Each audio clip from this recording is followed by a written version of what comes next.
Hi, hello. My name's Medusa, and I want to talk about my favorite scene in The Office, one I think of every so often. I like painting. You can kind of see one in the background. I'm in a really good place with my art. I used to be hypercritical of my art, but now I'm not. And whenever I think about my art and doing my art a lot, I always come back to a specific scene in The Office. This scene is burned into my memory. But the thing is, every time I come back, I see something new because I'm a different person as time progresses, right? When I first saw this, I think I was 22. I'd always discounted The Office because I was like, that's a lame show. It makes me feel uncomfortable, and the first season's really hard to watch. Well, I'm still right about the first season being hard to watch, but there are some really, really solid, good scenes and great character dynamics in that show. But this one, specifically about Pam at the art show, always gets me. And we'll get into why as we go down the road. But I'd kind of like to get around copyright. So I'm going to be narrating with kitchen utensils. See, I already started Pam's right here. I'm gonna do her boyfriend. I forgot he was in the scene. Like I said, every time I come back to this scene, I see something new. So the opening of the scene is they're in these bushes. The cameramen are in these bushes, and it's at this art show that Pam, I believe, has been hinting at throughout the entirety of this episode. Now, Pam is very shy, very timid, very like not confident in herself.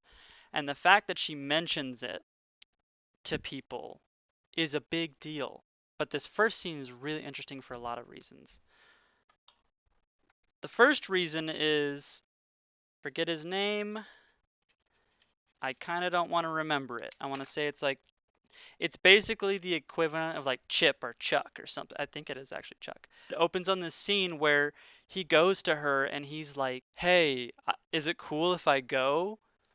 I saw everything." Like he's supposed to be rewarded for supporting his girlfriend. And that's the new thing I caught this time. If a partner said that to me, I would be pretty shattered. I'm not gonna lie. I used to be kinda like Pam, very mousy, very quiet, very unconfident. But I wasn't exactly like Pam.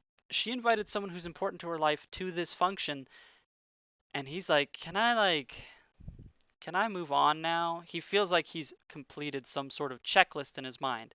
And we can go on a long tangent about how that's like very heteronormative thinking. It's like, I've done this, now give me this. And we're going to talk about what the this that he's expecting is. She mentions, yeah, that's cool.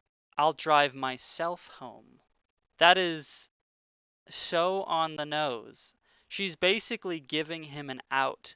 She's that nice thought in your head that goes, I should give them they don't know what they're doing. I should give them a chance. I guarantee you shouldn't. When somebody is not interested in showing up and supporting you, you gotta let them go. If they just want to leave the second they've fulfilled some sort of checklist, they're not for you. And that's what I love about this scene. She's holding her hands, she's dressed up, she's very shy, her hands are hidden, she's got her shoulders slumped, and she's got her neck over. The body language is perfect here. And he's very smiley, and he is completely oblivious to how dismissive he is being to her interest. The point right over his head. He's like, "Oh, driving. You. My place." Wild jump. And she dismisses this immediately and says, I'm a little tired. I'm tired. And then he gives, and here's what, okay, I don't mean to look a gift horse in the mouth. I don't enjoy that I am dismissive of certain compliments when I don't think they're very dug into, that you don't dig into yourself for a compliment. A decent compliment goes something like, "Hey, I this stuff isn't for me, but I'm glad I came and I wanted to support you." Great compliment. You don't got to say anything after that. He goes, "Your art is the best art of all the art." That is so grossly generic, and it means he didn't look at her art. This suaveness, like he feels as if no one has said such a wonderfully verbose and emotional and impactful uh, compliment as this. He's saying it as part of that invisible checklist again.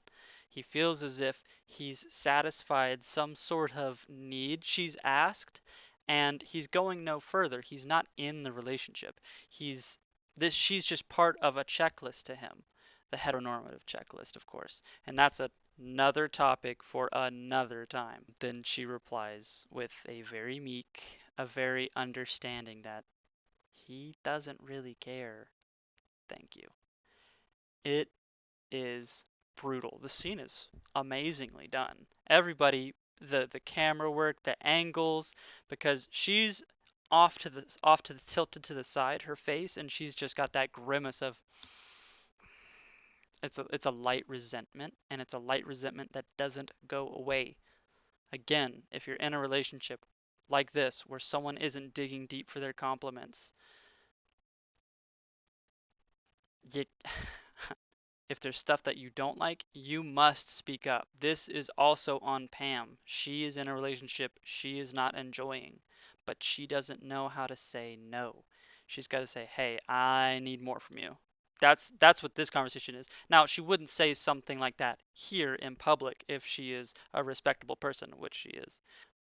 She would come to him in private and say, "Look, I need a little more from you. I don't feel like we're connecting in the ways that I'm needing in this relationship." And that's not an easy look. Whenever I tell you what I think I would do or what I think the answer is, I will always preface it with an asterisk.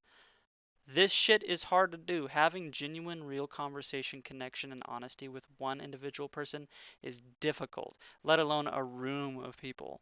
Okay, so talking to him one on one and saying, "You're not providing enough for me," because this has happened. What this scene shows me, if I've seen no other episodes and I knew nothing about these two, her face on this on second 20, this lightly furrowed grimace tells me there is a history of resentment building between these two. He's oblivious. She's needing more. She's not speaking up. He's not listening.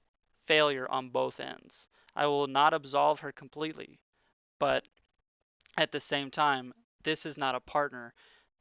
This is a fling. So the next scene is really interesting. It's a 20-second capture of Pam behind Oscar and I assume his boyfriend. Again, haven't seen the episode in a long time. He is making commentary on exactly what I was just talking about.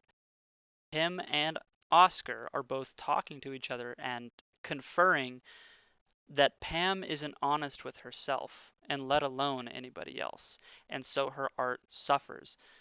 I mean, it's super unfair.